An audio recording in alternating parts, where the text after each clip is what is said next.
Each Kwami represents a concept, and a concept can only exist once in the universe. Miraculous Ladybug opened its world to something bigger and better when Gimmi had its introduction in the episode Recreation. Until their appearance, there was no indication that the Kwamis could unify to become something grander, much like their Miraculouses can do when they transform the heroes and villains throughout the series. Gimmi, the Kwami of reality, doesn't have a small and approachable form like the other Kwamis. They are larger than life and with immeasurable power, as they come from creation and destruction alike. As Gimmi is the only unified Kwami revealed so far, fans are curious about the others that exist alongside them. Since the Kwami's existence comes from abstract concepts, the possibilities are endless. In today's video, we're assuming that the Kwamis can unify in any combination, just like the Miraculouses, to figure out what their potential unified states could be.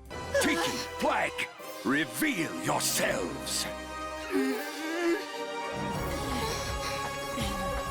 Number 1. Sass and Fluff. History.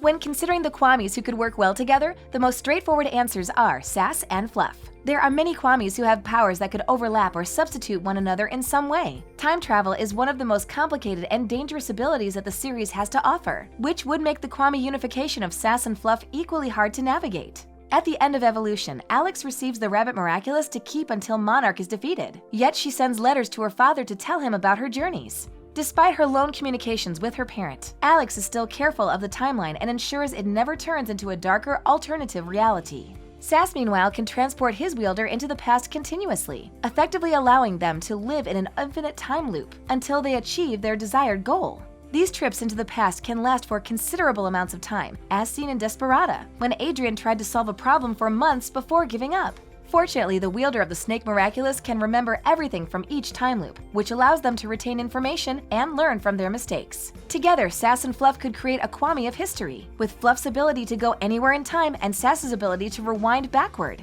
It appears that the two Kwamis share a single common denominator, traveling to moments that have already occurred, preserving their relevance either by protecting or changing history altogether. Greetings. My name is Sass, and I'll be your Kwami. Number 2. Waze and Stomp. Sanctuary. There's a reason that Master Fu kept the Turtle Miraculous on for centuries. Waze's ability to create nearly unbreakable shields was the perfect tool to protect the Miracle Box from threats. In Miracle Queen, Fu even becomes Jade Turtle to save himself from Hawkmoth and Mayura. Like the shell of a turtle, Waze protects people and objects, keeping them from harm. Another overprotective Kwami is Stomp. The Ox Miraculous allows its wielder to become invincible, making them impervious to enemy attacks. The series has only showcased the ability a few times, like in Penalty, where Ivan uses it to help defeat the villain Penalty. At first, Ivan worries about getting hurt, but Stomp's power gives him the confidence to plow forward and help defend his fellow heroes. Together, Waze and Stomp could form a Kwami of Sanctuary or something similar. Their abilities together could help build safe havens for those in need, shielding them from danger and potential weakness. There's nothing you can do anyway. I already won.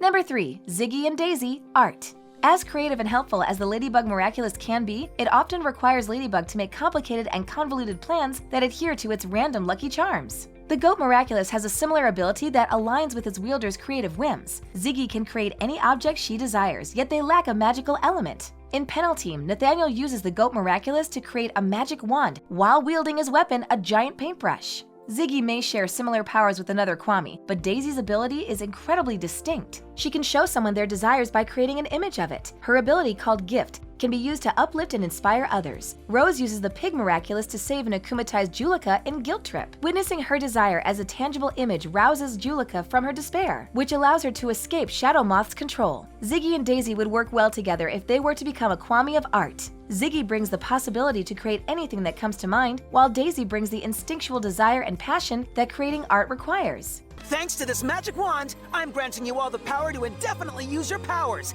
No more time limits. Number 4. Plag and Roar. Extinction. It's no secret that Plag takes responsibility for destroying entire civilizations. He's one of the few Kwamis who have their past adventures revealed throughout the series. In Style Queen, Master Fu laments about Plag's power and how its dangers resulted in the end of the dinosaurs and the sinking of Atlantis. Plag isn't afraid to use his powers when necessary, even though he knows the monumental harm he can bring to the world. In Deflagration, he doesn't hesitate to use Cataclysm, which leaves a massive crater behind. Roar is another Kwami who can leave a crater in her wake. Her super ability, called Clout, allows her to collect energy and power, which she unleashes as dangerous punches. In Crocodile, Julika uses the Tiger Miraculous and its power to attack 2 akumatized villains with a single punch, sending them flying into the air. With so much power amassed between them, Plague and Roar have the strength to destroy entire worlds. A Kwami caused by their unification may represent extinction. They can each play a hand in a species ending, much like Plague with the dinosaurs, but Roar can also help clear the way so new species can rise in their wake. Talk it over instead of arguing!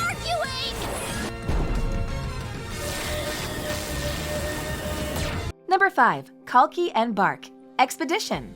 As the Kwami of Migration, Kalki doesn't receive enough credit for everything she does in the series. She's one of the few Kwamis who uses her powers without a wielder, and they're so helpful that she does so more than once. In episodes like Optigami and Soul Crusher, she uses her ability Voyage to teleport throughout Paris to help the heroes. In contrast, Bark is a Kwami who could use more opportunities to showcase her ability Fetch. The dog Miraculous allows their wielder to retrieve any object they touch with their ball, something they can do up close or by staying a safe distance away. Felix uses the Miraculous and Strike Back to take the akumatized object from a dangerous villain, and he does so without being noticed. He also uses it to secretly take Ladybug's yo-yo and steal the remaining Miraculouses in the Miracle Box. With abilities to move from place to place and to retrieve any object, Kalki and Bark could create a Kwami of Expedition if they unified. Humans and animals alike have explored the world for centuries, searching for a new home, to learn new things or to collect resources. Much like Gimmi would be a very old Kwami, so would a Kwami of Expedition or Exploration. Hi, I'm Bark, the Kwami of Adoration. I'm so happy to have a new holder. You and I can play ball. All you have to say is Bark on the hunt. Number 6. Trix and Shupu. Deception. A final Kwami pairing comes from the slyest Kwamis in the Miracle Box. Trix has his time to shine in the series after Gang of Secrets, when Alia becomes his wielder full-time. Trix often needs to have the last word, as his sarcasm reflects his deceptive nature as an illusionist. Alia uses mirages as Rena Rouge and Rena Furtive to create believable illusions. They're so good that they even trick Shadow Moth. Shupu is equally clever, saying things that make sense to him, even if no one else can make out what he's saying. His confusing turn of phrase infuriates Gabriel in episodes like Destruction, when Shupu answers all of his questions in the most confusing way possible. He also infuriates his enemies by turning their powers against them. His super ability, called Uproar, allows his wielder to disrupt powers belonging to someone else. In Party Crasher, Kim uses the Monkey Miraculous so that the titular villain can longer predict the hero's movements, which turns out to be the winning strategy. With 2 Kwamis equally cunning and capable of tricking their enemies with the right words or well-aimed attack, Trix and Shupu would make an excellent Kwami of Deception. Try as they might, can only tell a lie. Take Tiki. She is the Kwami of creation. And creation is creation, and if there's another creation, then it's not creation, it's replication. There are countless variations of Kwami Unifications we could see in the future. Now that the series has revealed the true forms of Tiki and Plague, the rest of the Chinese Miracle Box can't be far behind. The Kwamis no longer have a guardian to keep a constant eye on them in Season 6, and their newfound freedom will allow them to showcase their powers like never before, including potential unification. There's no telling who we will see next, or what they'll represent, but they'll leave a lasting impact on Miraculous Ladybug. I hear you've been looking for me. Thanks for watching. If you enjoyed this video, be sure to hit that like button, subscribe to our channel, and turn on notifications to stay updated on our uploads. He has the Miraculous of the Rooster now and can use it to create whichever superpower he wants.